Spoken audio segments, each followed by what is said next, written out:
las bases ecológicas en 40 minutos no es algo simple, es algo complejo porque ahí van a ver en el libro que les mando lo que son las bases ecológicas. Vamos a ver, aquí miré algo en el chat.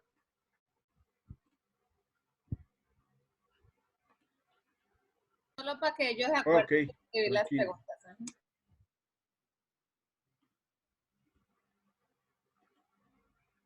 Entonces, el número 6, componente de resistencia ambiental. Toda especie, como les decía anteriormente, tiene su propio potencial biótico y que consiste en la capacidad de una especie para reproducirse en condiciones ideales. Pero cuando el ser humano interviene, las condiciones no son ideales, ¿verdad? Suponen una serie de factores que en conjunto constituyen la resistencia ambiental, la cual establece un límite de crecimiento de las poblaciones. Estos factores pueden ser independientes a la densidad de población o dependientes de la densidad de población, ¿verdad? Uno lo pueden hacer por perpetuar la especie, ¿verdad? Entonces ellas buscan adaptarse, aunque no tengan las condiciones, pero el instinto de supervivencia las obliga a tener estos procesos de crecimiento. Sí. Master, hay una pregunta. ¿A qué se refiere con crecimiento sigmoide? Ajá, esto es crecimiento sigmoidal. En estadística se refiere a cuando una gráfica tiene forma de S. Eso significa constancia. Entonces, aquí está. Entonces, lo que les decía al principio, cuando las especies no tienen ningún tipo de intervención, entonces ellas solamente tienden, miren, a crecer. Cuando en estadística, independientemente de la ciencia que estemos utilizando, y nosotros miramos una curva que tiene esta forma, se llama crecimiento, se llama curva logística o curva exponencial, ¿verdad?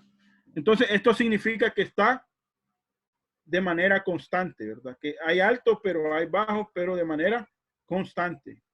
Entonces, esto es básicamente el crecimiento sigmoide de las especies, ¿va? Que al momento de ser intervenidas, ellas tratan de impedir su crecimiento y buscan, miren, lo que es adaptarse a lo que es la capacidad del ambiente que hay. Eso se llama resistencia ambiental.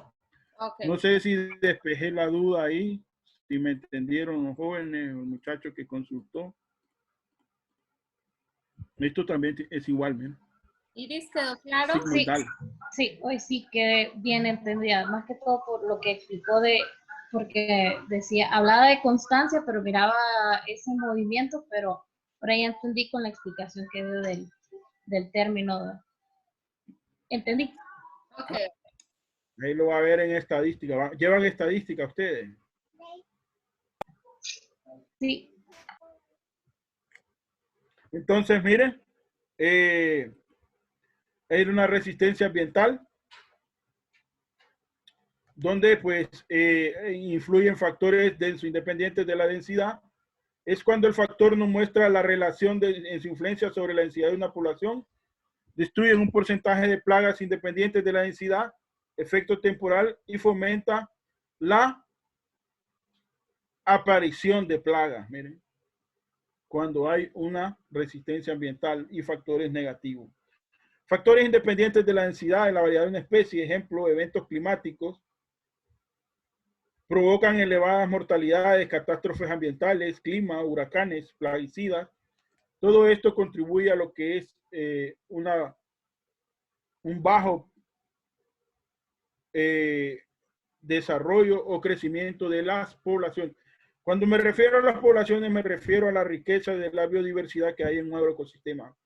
Recordemos que en el agroecosistema hay organismos vertebrados, invertebrados, y también existen microorganismos, ¿verdad? Y todo eso es parte de la riqueza y contribuye a regular la presencia o no de plagas o enfermedades.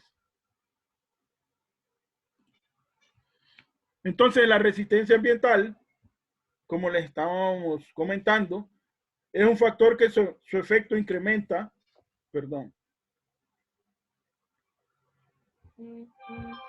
o su influencia benéfica crece en un porcentaje de la población cuando la población incrementa la densidad.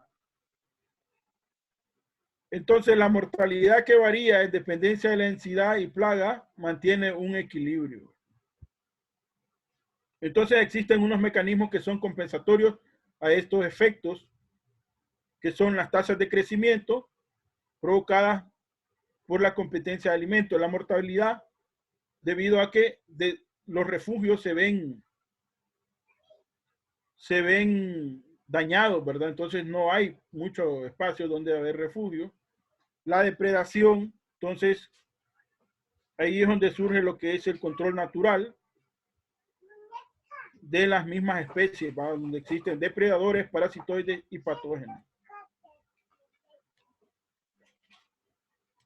De aquí en adelante lo que miramos pues es la regulación de las poblaciones que están en un equilibrio estable, cuando la capacidad natural de la autorregulación de los ecosistemas no se ve en ningún momento afectado, ¿verdad? Entonces, tanto el tiempo como la densidad se mantienen en equilibrio a través del tiempo. Entonces, esto sucede cuando las especies no son interrumpidas en sus ambientes o en sus ecosistemas, ¿verdad? Esto tiene que ver con lo mismo, ¿verdad? Son filosofías, son modelos creados por personas que tienen mucha literatura publicada. Aquí tenemos el modelo de Locke y Volterra, que las plagas fluctúan a lo largo del tiempo y los depredadores, perdón, siguen esas oscilaciones, ¿verdad? A medida que crecen,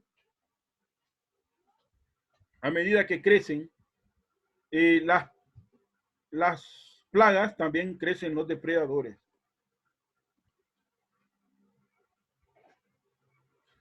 Ahora bien, todo lo anterior tiene que ver con la intervención del hombre en los ecosistemas, pero también existe un efecto cuando el equilibrio es modificado por sustancias contaminantes como los plaguicidas, ¿verdad? Entonces,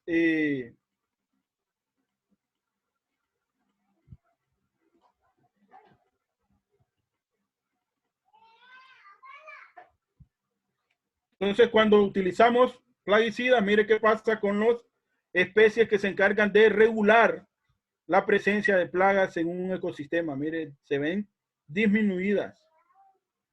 Entonces, el equilibrio se ve alterado. ¿Por qué? Porque algunos componentes o algunos organismos que antes se alimentaban de lo que era el mismo ecosistema se convierten en plaga debido a que no existen. Entonces ahora lo que hay solo un monocultivo, entonces se convierten en plagas. Entonces alteramos el equilibrio de las poblaciones a través del tiempo, entonces surgen las plagas. Entonces las especies que son de ciclo, estas son estrategias reproductivas que usan las especies como mecanismo, como les dije anteriormente, son mecanismos de sobrevivencia o para perpetuar la especie.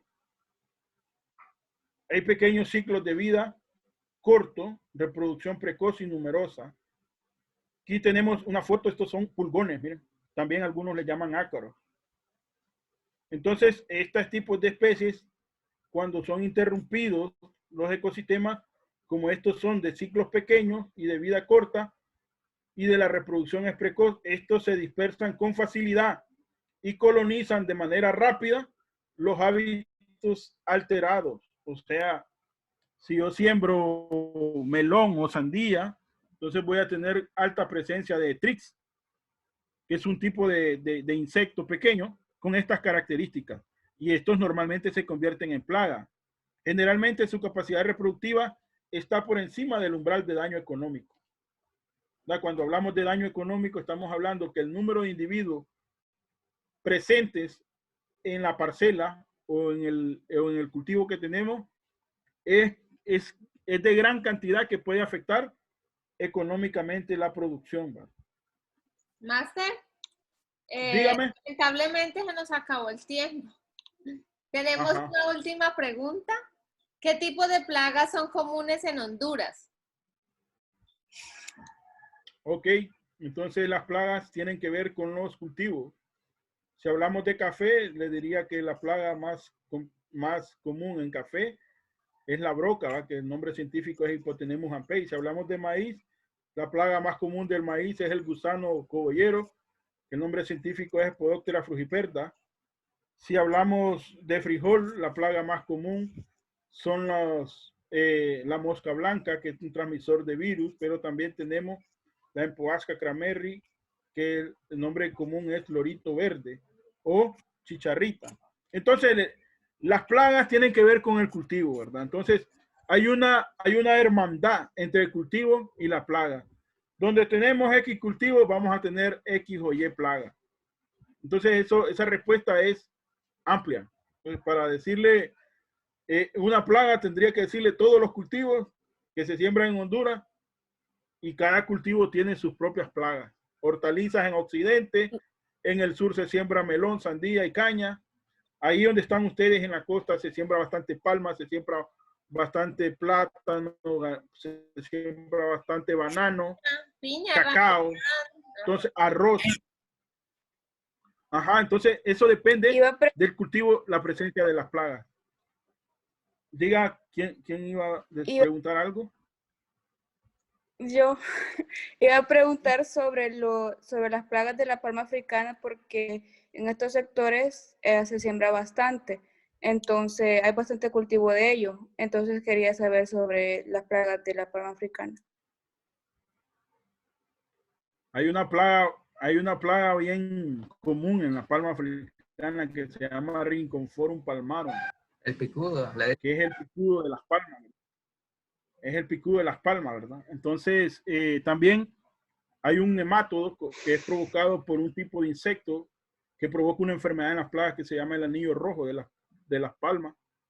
Entonces, en el tema de palma, también las plagas que tienen que ver son los picudos. ¿Vale? El Rinconforum palmarum es uno de ellos. Y algunas especies que transmiten un nemátodo que provoca una enfermedad en la palma que se llama el anillo rojo. La siguiente clase vamos a finalizar con esto y les voy a hablar de control biológico. Voy a tratar de resumirlo. Para mí fue difícil, le decía, tratar de comprimir toda una información de las bases ecológicas. Aquí estamos en el aterrizaje ya. Gracias a Dios logramos aterrizar, doctora. Entonces, no sé si hay más consultas, más preguntas. No queda yo quisiera seguir hablando. Miren, ahí está, miren. Yo por eso les dije que logramos aterrizar en tiempo y forma.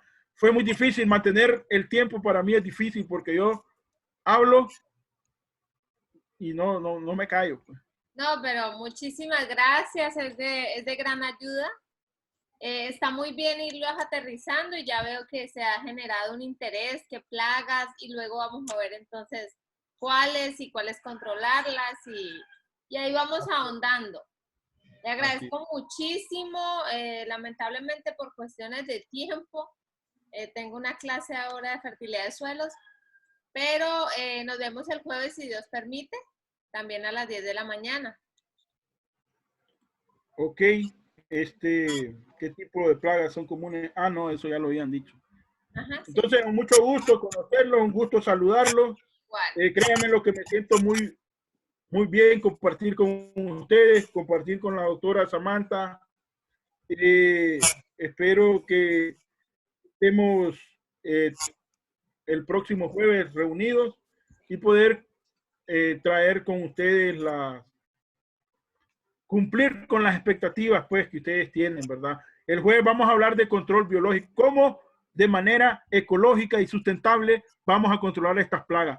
De eso vamos a hablar el día jueves, ¿verdad? Excelente. Así que un gusto saludarlos, estamos para servirles y ahí les paso el libro con la doctora y lean los documentales que les dije, que les sugerí, busquen a los profesores que les dije para que tengan un poco de conciencia, un poco de conocimiento y puedan tener mejor riqueza para poder hacer estos abordajes con mayor claridad, ¿verdad? Ajá. Bueno, muchísimas gracias entonces y Dios permite el jueves nos vemos. Aprovechen, muchachos. Bueno, hasta luego a todos. Bueno, buen día, mucho gusto. Nos vemos. Gracias. Estén bien, hasta pronto. Ok.